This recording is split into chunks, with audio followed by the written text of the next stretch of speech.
อ้เครียดแล้วบ่เว้านำนี่ เครียดเรา บ่มาเช้าซ้ำมื้อเครียดเลยพี่น้องเอ้ยตายแล้ววันนี้เช้ายังได้ง้ออันนี้นี่ เดี๋ยวคนมันคิดทอดก็เครียดเลย จิตทุบ่ได้มาช่องมื้อเครียด มือแหละ 3 มื้อแล้วบ่ 3 มื้อ เครียดเหี่ยวแล้วบัดนี้พี่น้องเอ้ย แม่น้องสลีจนเครียดบัด เราเครียดแล้วคอยบ่มาเครียดแหละเราท 3 มื้อบ่ได้มาพี่น้องเอ้ย3 มื้อก็ซ้ำมาเป็นเดือนพุ่นแม่น้องซาลี่จนเครียดเลยดีตัวบ้านเทวดากะได้มุ่งได้หยังเรียบร้อยเด้อพ่อแม่พี่น้องเอ้ยเนาะพี่ได้มุ่งเรียบร้อย จักเปอร์เซ็นต์ อ้าว กะว่าจักเปอร์เซ็นต์เลยเฮ็ด 70% 70% ถ้าแล้วติดประตูก็80แล้วแอมก็95แอมเรียบร้อยแล้ว95ยังกันได้เด้ ยังคะแนนกับลูกตั้ง แม่น คนลูกตั้งนี่ บ่ฮอดร้อยท่านได้ฮอดร้อย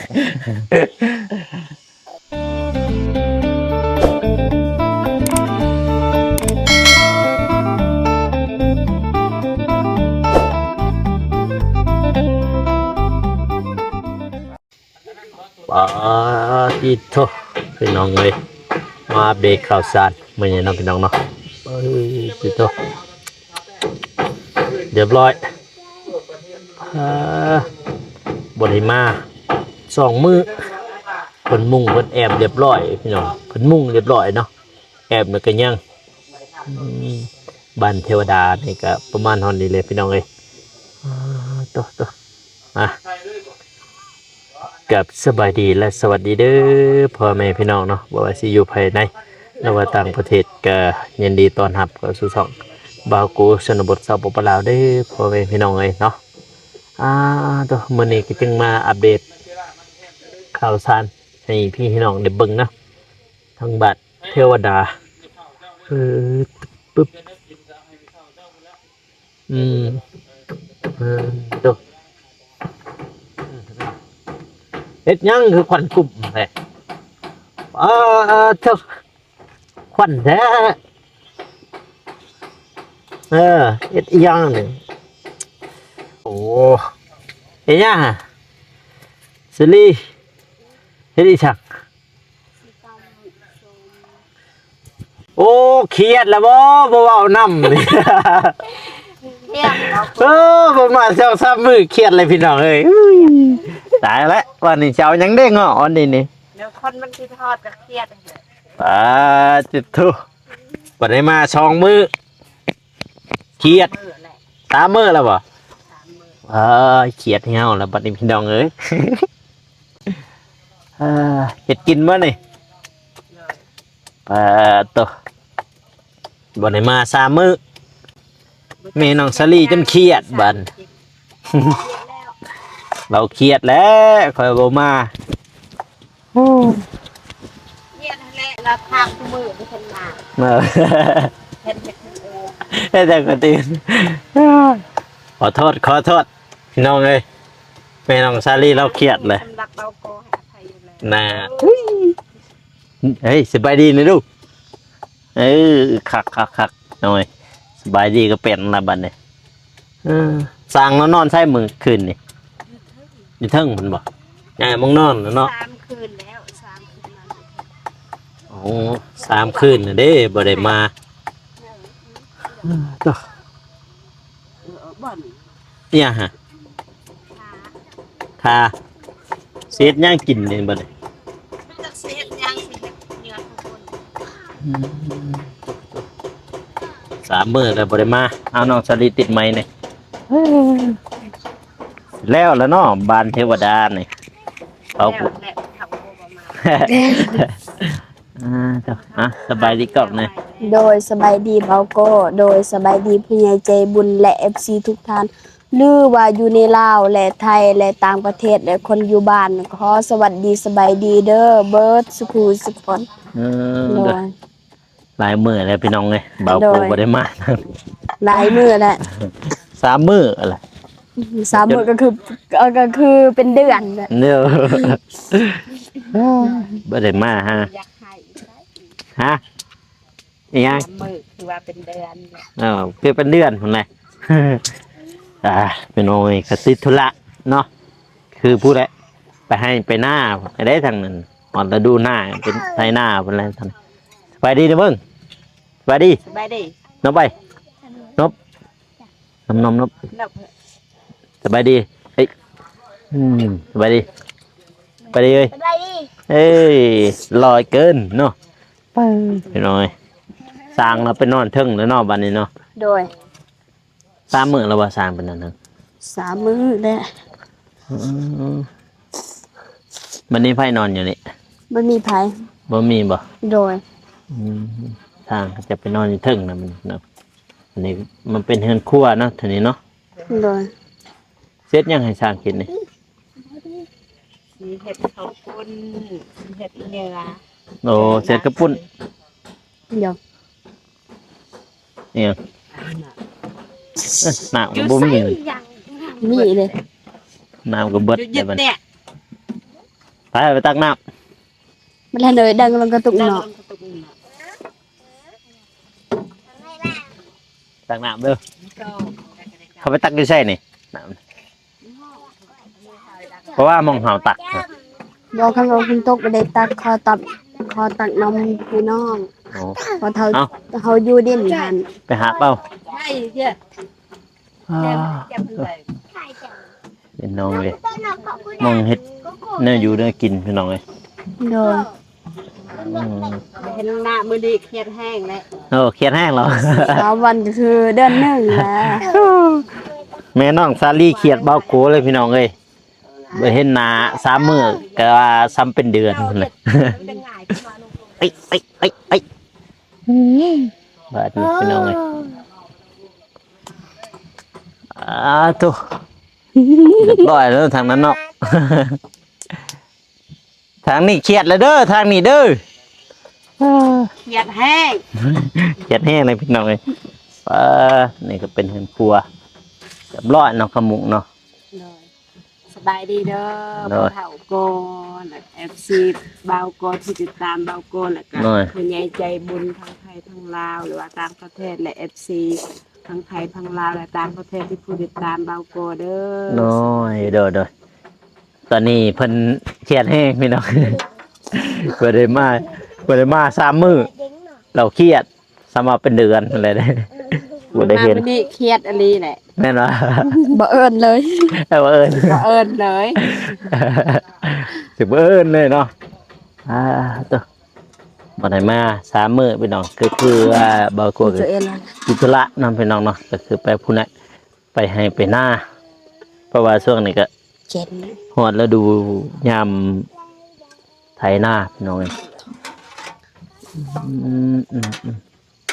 เตรียมสิเฮ็ดกระปุ้นให้สร้างแดงแล้วแต่ยังกินข้าวเพลนมื้อนี้ เขาเพนอันเบาเจ็บซื้อมาไข่กับ ปลาทู ปลาทู ไข่กับปลาทู โดย เราก็บ่ได้ให้ช้างกินเลยบ่มีลูกกิน ตอนเช้าพอไปคอมักซาเวอร์พี่เอ้ยมาแกงให้ช้างกิน อ๋อ กำลังหนึ่งต้มข้าวปุ้น แย่สิเลยกลับ พอกขนาดนั้นจับแบง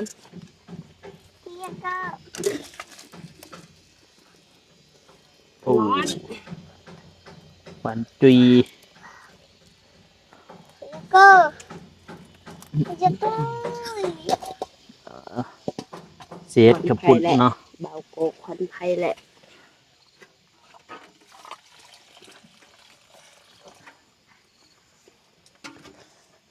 ข้าวปุ้นซื้อเท่าไหร่ครับ ซื้อมาเป็นชอบ ซื้อเป็นชอบบ่ โดย เงินที่ เพราะว่า มาให้ โดย อืมกำลังเสียดข้าวปุ้นให้สร้างมิได้ทำนั้นไปจนหนึ่งข้าวปุ้น ยังเอกหน่อยมาเอาเพิ่ม โอ้ยันเด็กน้อยเด้ อันบ่พอ ยังน้อยบ่กินเนาะนี่ อันนี้จะให้พี่สาว อยู่เพิ่นก็ได้เฮ็ดได้ตัวเอง โอ้อยืนเฮ็ดเอง บ่ ต่างหาก เนี่ยสำหรับ3คนนะพ่อติ้งสำนี่3คน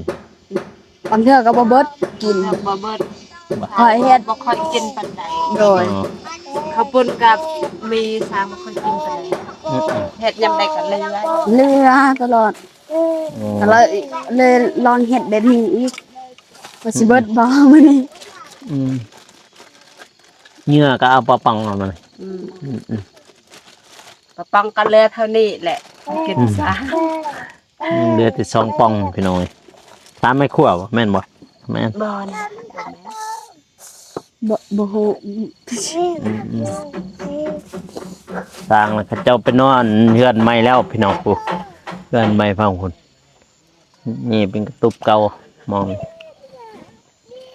ทะเลปาดเจอนั้นจ้ะ มื้อได้ขมุงแล้ว มองบ่ ขมุงแล้วมื้อได้ดนแล้วบ่ ว่าดนก็บ่ดนบ่ทำอีก มา อ๋อ เม็ดบ่ได้มาเลยนี่ เออ เขามุ่งเลย ขมุงเลยแล้วเลย โดย อ๋อมีแต่ทาไมเซอร่าเพราะว่าไมเซอร่าก็สั่งแล้ว ก็สั่งมื้อนี้ ปลาซะดิ บ่ทันได้มาเลย ดำว่าไร เอ๊ะอะไรดังก็ ไมเซอร่าบ่ทันได้มาครับพยังบ่ทันได้มาส่งซ้ำ เอาแต่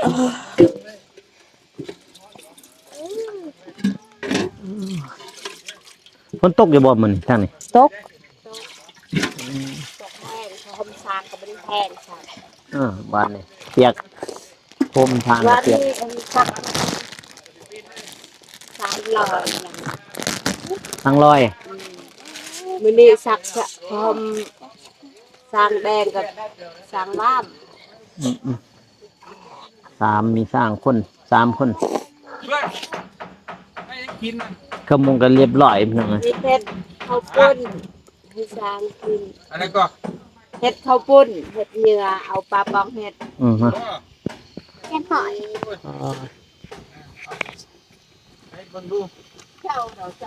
โดย ไปออกไปสบายดีก่อนแน่สบายดีด้วย เดาบ่ เจ้าเดินนี่คือยัง เอ้ยวางไหนฮะ เจ้าจะไปขามน่าจะได้ไปเท่าใหญ่นี่เจ้าขามไปเท่าใหญ่ไปจังเท่าใหญ่ต้องหอดไปเท่า มาพอติโท3 มื้อบ่ได้มาพี่น้องเอ้ย3 มื้อก็ซ้ำมาเป็นเดือนพุ่นแม่น้องซาลี่จนเครียดเลยติโทบ้านเทวดากะได้มุ่งได้หยังเรียบร้อยเด้อพ่อแม่พี่น้องเอ้ยเนาะพี่ได้มุ่งเรียบร้อยงามความฝันของน้องซาลีที่กลายเป็นจริงแล้วพี่น้องเอ้ยเนาะปาตกมื้อนี้ทีมงานเฮาก็มาค่ำเนาะเพราะว่าไปทางปากเซเนาะเข้าไปในเมืองมื้อนี้พี่น้องเอ้ยพาไปเบิ่งหรือว่าไปเปลี่ยนยางรถเนาะยางดินรถของทีมงานพี่น้องเอ้ยตัวมุ่งมาได้ฮะ มือซื่นตี แล้วเลยเนาะ แล้วเลย สบายดีเด้อสาก นี่ นั่งพักผ่อนเนาะเมื่อยเนาะ เตรียมลงไปอาบน้ำก่อน เตรียมสิไปอาบน้ำมื้อนี้เฮ็ดหยังแหน่มื้อนี้นี่ ตั้งวงกบ ตามวงกบ ตั้ง ตามวงกบ ประตูพุ่งเยี่ยมครับ อันนี้วงประตูปังเหยียบกันเรียบร้อยเนาะมื้อนี้เนาะพาแต่ไม้สลามาแล้วก็หมุงเนาะแล้วก็แอบเนาะ แม่น ไม้สลาก็บ่ทันมาเจ้าสั่งตั้งแต่เช้าพุ่นเลยเด้ แม่นเพิ่นว่าฝนตกมันสิตกกี่ไรวะทางนี้ก็ตกประมาณ2 โมง3 โมง สั่งตั้งแต่ที่นั่งเท่าตั้งแต่10 โมงพุ่นก่อนสิไปปากเซก็เลยแวะสั่งไม้สลาก่อนคงมื้ออื่นพุ่นแน่เนาะได้แอมเนาะ แม่น มื้อเช้าพุ่นน่ะไม่แป้นพออยู่ติ แป้นปูน่ะ พออยู่ยังเหลืออยู่ประมาณ2-3แผ่นหั่น อ๋อ น่ะ2-3แผ่นโอ้มันบ่เป็นไส้นะเรื่องหนึงมันจะบางเรื่องหนึงหนา โอ้เป็นนอนเทึ่งนะว่าหั่น แม่นน่ะ เพราะว่าบ่เห็นสาดปูอยู่หลุม แม่น นอนเทิงวันนี้พี่น้องเอ้ยเดี๋ยวเราขึ้นเทิงก่อนก็ได้ไปโดยนะอาทิตย์โทพี่น้องเอ้ยบ้านเทวดาเรียบร้อยมุงข้างในยังแต่แอบเนาะพี่น้องเนาะป่าบ้านเทวดาเท่านี้ก็ได้ไก่สิแล้วมาเบิ่งทั้งหน้าก่อนพี่น้องเอ้ยอันบันไดกับบันไดเข้าเฮ็ดปึ๊บโอ้โอ้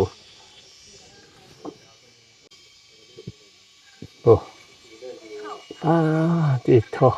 เรียบร้อยแล้วหนาเลยพี่น้องเนี่ยยังเติบด้วยนี่เดี๋ยวขึ้นเพิ่งบันไดเอ้ยขึ้นบันไดอึบบ้าตัวเรียบร้อยเนาะบันนี้เนาะเรียบร้อยพี่น้องไง เรียบร้อยพี่น้องเอ้ย โดยสบายดีเด้อเรียบร้อยเลยติดโชห้องเรียบร้อยแล้วพี่น้องไงพี่พี่ก็กวงเติบพี่น้องเอ้ยพี่กวงเติบด้วยนี่เมื่อย่อกับโบกูบริมาตัวพี่อันนี้เป็นหมองฮับแขกหน่อยเนาะมองนี่มองฮับแขกเพิ่นนี่ก็ห้องนึงอึ๊บพี่ว้าวเคยใหญ่เติบได้พี่สบายเลยนั่งอยู่นี่เห็นปะที่เจ้านั่งอยู่นี่สบาย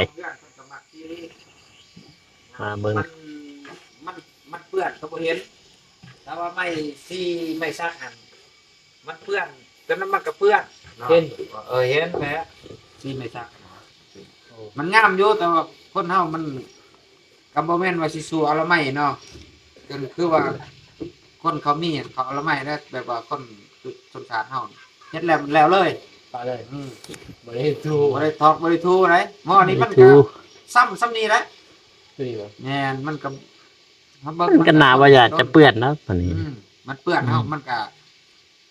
คือฝนมันก็หลังเลย มันบ่ปานใดเห็นมั้ยบ่คือใหม่ตัวนั้นได้ใหม่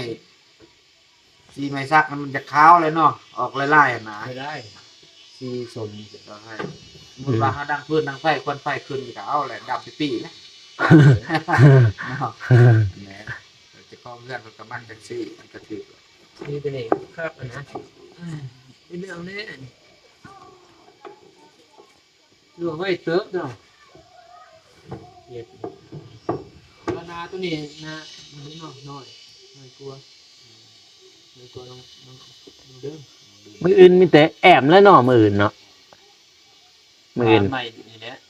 แต่ว่าตั้งนอกบอกเพิ่นมาแต่เช้าเลยสิฮอดจังได๋บ่โทรนำให้เพิ่นมาแต่เช้าเลยลงเลยสอด ลงในแอปบ้านนี่ พอมื้อนี้ก็บอกเพิ่นแล้วเดี๋ยวเนาะเพิ่นมาครับคนตก ฝนก็ตกทางนี้ตกบ่ ทางนี้ตกแต่ตอนเพลน นอนเพลน 11:00 นแต่1:00 นมาก็ตกมา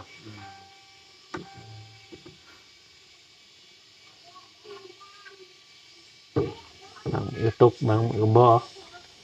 ใส่เจ้าเปอร์เซ็นต์70ว่านี่65มันได้5%นะสิขึ้นลายกับบ่ได้เด้มันยังลายอยู่เด้สิแอบประตูยังพูดเห็นบ่โทษสาดีคือ มาตักน้ำมา น่าจะตักน้ำ ควันกุ๊บอยู่ในหัน คนกลุ่มเลยบ่ ถือเข้าไปเมื่อกี้นี่ แต่ได้สร้างอยู่ตำดิดคนกลุ่มบ่จักยักนอกบ่จักขี้เฮ็ดกินเนาะคนกลุ่มแหละ ควันกุ๊บติ มันก็เรื่อยๆจังนี่บ่ไฟนี่เบ้อ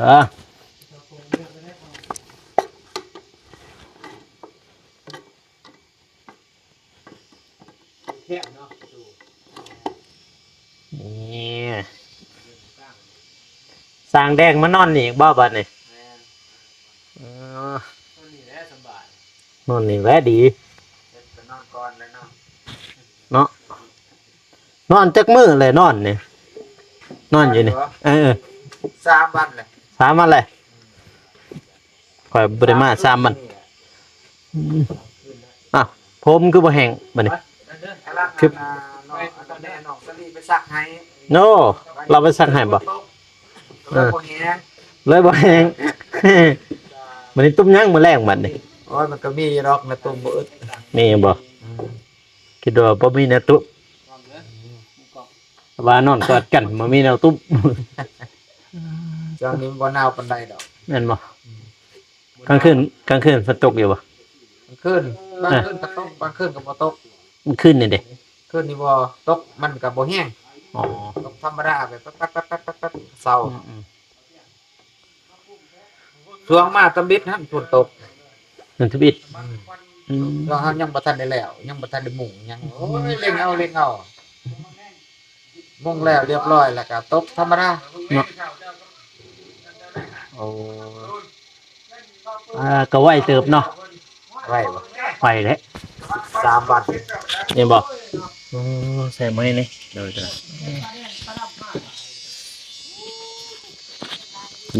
3 วันก็ 13 ก็เฮ็ดบนมันก็บ่ได้เต็มปานใดเนาะเฮ็ด13 วันกับ2 วันบ่ได้เฮ็ด เพราะมัน2 ทิศเลยเนาะ2 ทิศเลย ประมาณนั้นแหละ2 ทิศ วันที่1ก็7 วันเด้ 2 ทิศ 2 ทิศก็เอาเงินจากงวดแหละ เอางวดเดียว งวดเดียว แม่น เอาเท่าไหร่ เอา3 ล้าน 3 ล้าน แม่นเอามาซื้อข้าวซื้อของกินเนาะเวลาแบบว่าบ่าวนุ่งเพิ่นบ่ทุกข์บ่ทันเฮาก็ได้ซื้อแต่ว่ามันก็หมดแล้วช่วงเดี๋ยวนี้บ่มีแล้วมื้อนี้ก็กินอันน่ะบ่าวเจ็บเราซื้อให้เราซื้อไข่ไก่แล้วก็ซื้อปลาทูกินตอนเพลน ตอนเที่ยงเนาะ แม่นตอนเที่ยง นี่จักเปอร์เซ็นต์น่ะกะว่าจักเปอร์เซ็นต์เลยเฮ็ด 70% 70% แม่นถ้าแล้วติดประตูก็80แล้วแอมก็95แอมเรียบร้อยแล้ว95ยังกันได้เด้ ยังกันได้กับลูกตั้ง แม่น คนลูกตั้งนี่ บ่ฮอดร้อยท่านได้ฮอดร้อย เนาะก็มื้ออื่นก็พาไม่สละมา แม่น มันก็สิแอมเนาะมื้อนี้ ไปก่อนกันนะกัน จะอาบน้ำใช่อยู่ห้วยลุ่มพุ่นบ่ สิลงไปอาบห้วยพุ่นแล้วย่างไปลัดทงหน้าเพิ่น ลัดท้องนาเนี่ยบ่ อ๋อ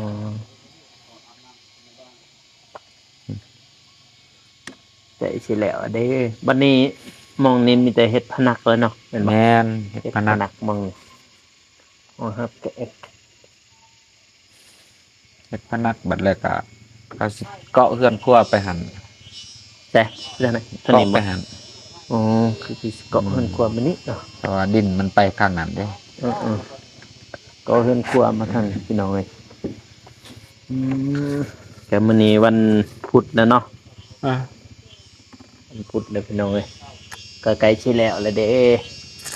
คิดหน้านี่แล้วว่าจักว่าบ่ ทิศหน้าบ่ กะว่าอยู่เนาะ แม่น คิดหน้านี่พี่น้องเอ้ยถ้าแต่แอบกับตอกประตูเนาะประตูก็ได้ที่เนาะ แม่นประตูก็ได้เลย ได้แล้วประตูเฮ้จะให้อีหยังเบานงละสื่อฟังอันนี้นี่ อยากให้เพิ่นซื้อบรรพับและเพราะว่าได้ประตูแหละบรรพับแล้วก็น็อตนะไม้เสื้อลามานี่ อืม เราก็สิได้แอมไปเลย อืมพับกันน็อตเนาะ อืม แต่ว่าพวกเราผู้ไปเช่ขึ้นไปเช่พุ่นไป เปลี่ยนยางรถ อืม ไปเปลี่ยนเพอเปลี่ยนมือสองเนาะ อืม มือหนึ่งน่าจะแพงแน่มือหนึ่งนะเอาก็มีแต่จังซั่นแหละสิบ่รบกวนสร้างละ เอ๊ะไปอาบน้ำอาบใน ว่ามื้อนี้ฮะก็มาคำพี่น้องเอ้ยใจหลายๆตุ๊พี่น้องเนาะมาเบิ่งนี้พี่น้องเนาะมาเบิ่งทางบ้านเทวดาเนาะตุ๊พูดเลยค่ะเลี้ยวไปทางพุ่นพี่น้องเอ้ยเป็นทุ่งนาเขาเจ้านอนพี่น้องเนาะเบิ่งพุ่นเนาะปู่เห็นบ่ตุ๊